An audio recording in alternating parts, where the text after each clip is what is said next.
Shalom saudaraku, kita akan belajar firman dari surat 2 Timotius pasal yang keempat.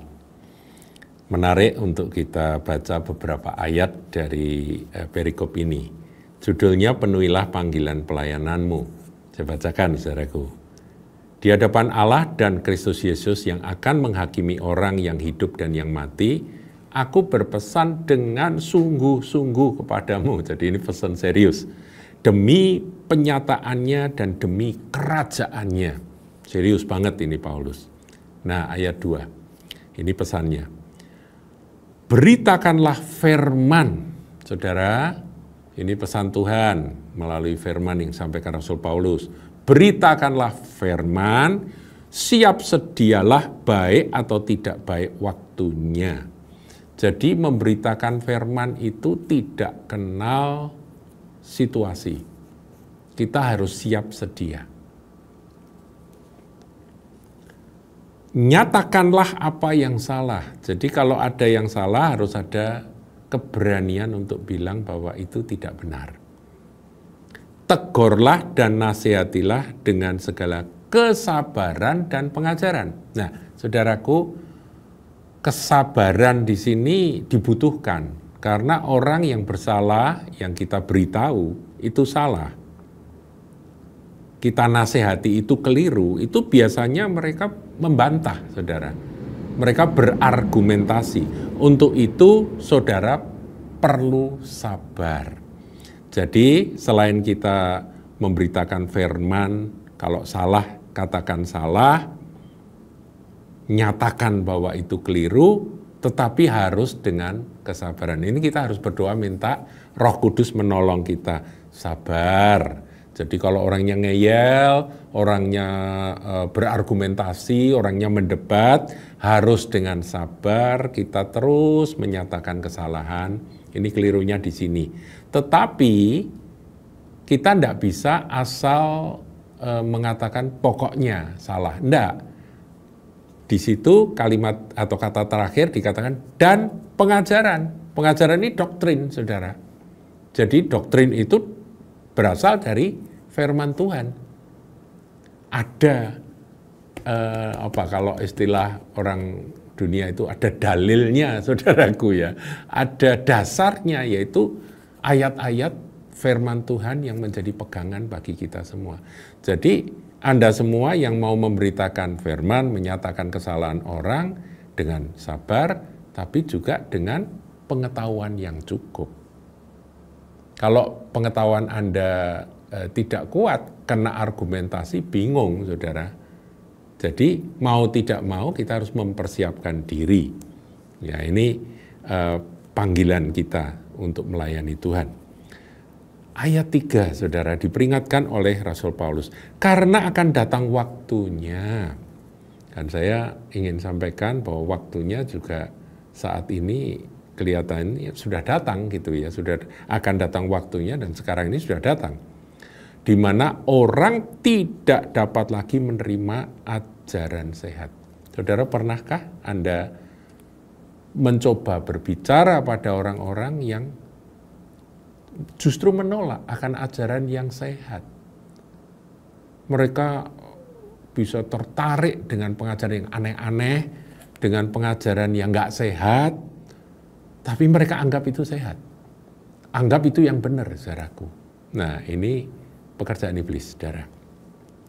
Jadi akan datang waktunya orang tidak dapat lagi menerima ajaran sehat. Tetapi mereka yaitu kelompok orang-orang yang menolak ajaran sehat ini, akan mengumpulkan, jadi mereka itu milih-milih guru-guru menurut kehendaknya. Wah, ini cocok ini dengan kami. Guru-guru yang cocok itulah yang dikumpulkan. Untuk apa? Ujung-ujungnya memuaskan keinginan telinganya. Wah, ini bagus. Ini enak didengar, gitu.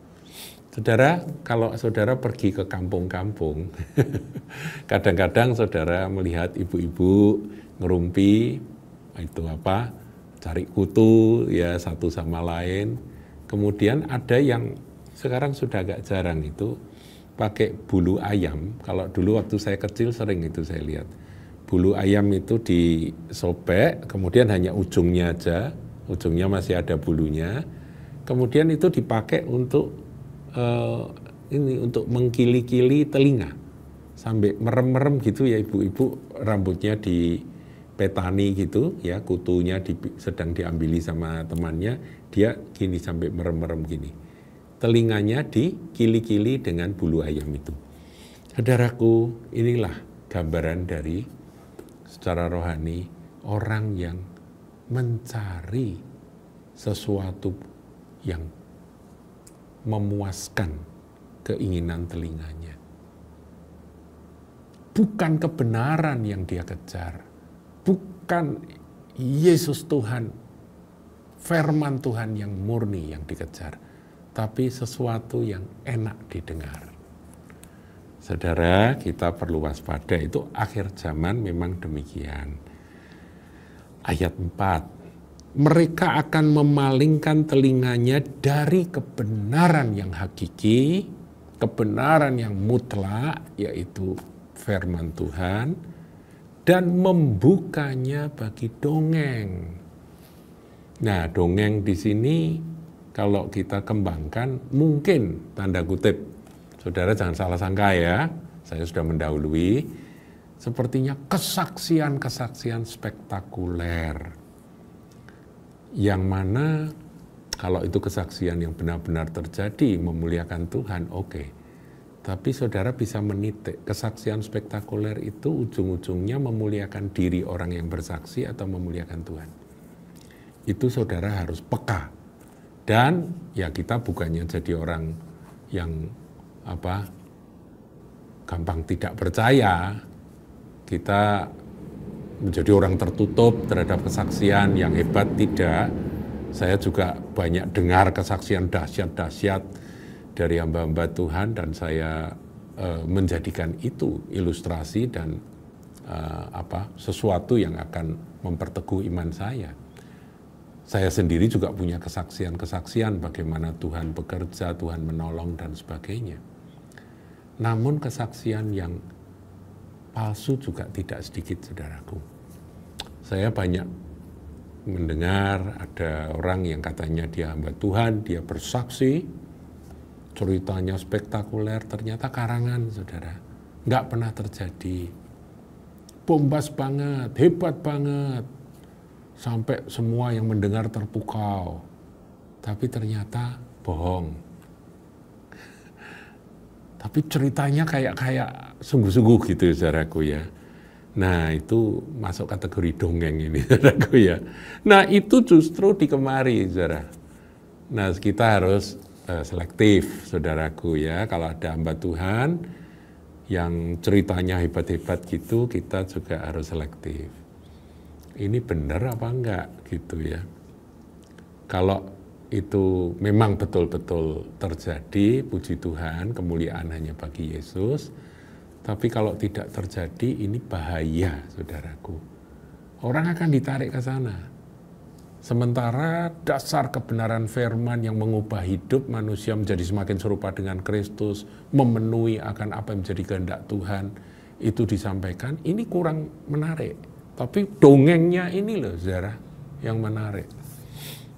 Ya, saya dulu pernah dengar cerita ada seorang hamba Tuhan bersaksi, ada mobil, kecelakaan, tabrakan, begitu ya. Terus mobilnya ditutupi kain, didoakan, dibuka, sudah utuh lagi. Apakah Tuhan bisa membuat itu? Sangat bisa, saudara. Saya tidak menyangkal bahwa Tuhan sanggup bikin yang seperti itu. Tapi cerita semacam itu juga perlu diselidiki. Benar tidaknya peristiwa itu terjadi. Kalau hanya sekedar dongeng yang dibuat, saudaraku, itu dosa. Karena di atas mimbar itu kudus, saudara. Apa yang diceritakan haruslah merupakan kebenaran, kenyataan. Bukan sesuatu yang hanya untuk menarik perhatian orang.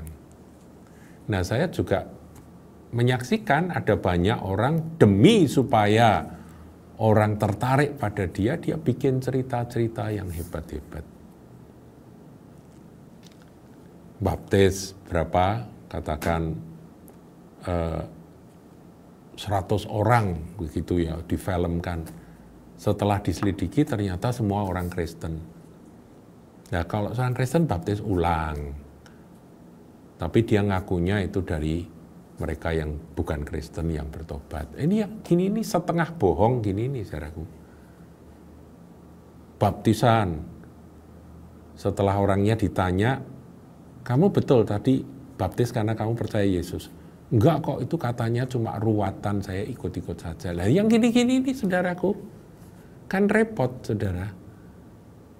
Supaya kelihatan hebat, kelihatan dahsyat, kita perlu saudara kembali kepada kebenaran Injil.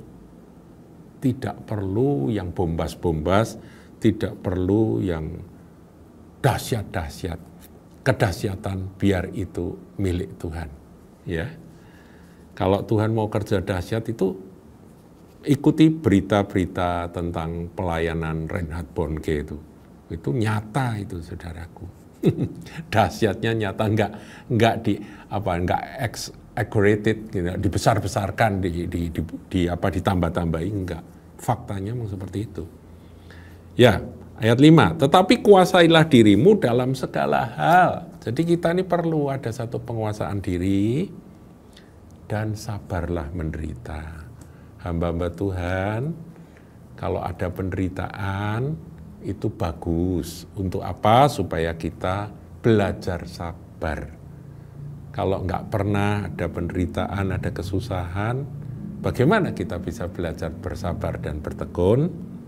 Kemudian lakukanlah pekerjaan pemberita Injil dan tunaikanlah tugas pelayananmu. Ini nasihat dari Paulus kepada anak rohaninya, yaitu Timotius. Saudaraku, inilah yang perlu kita sadari, bahwa akhir zaman situasi memang seperti ini.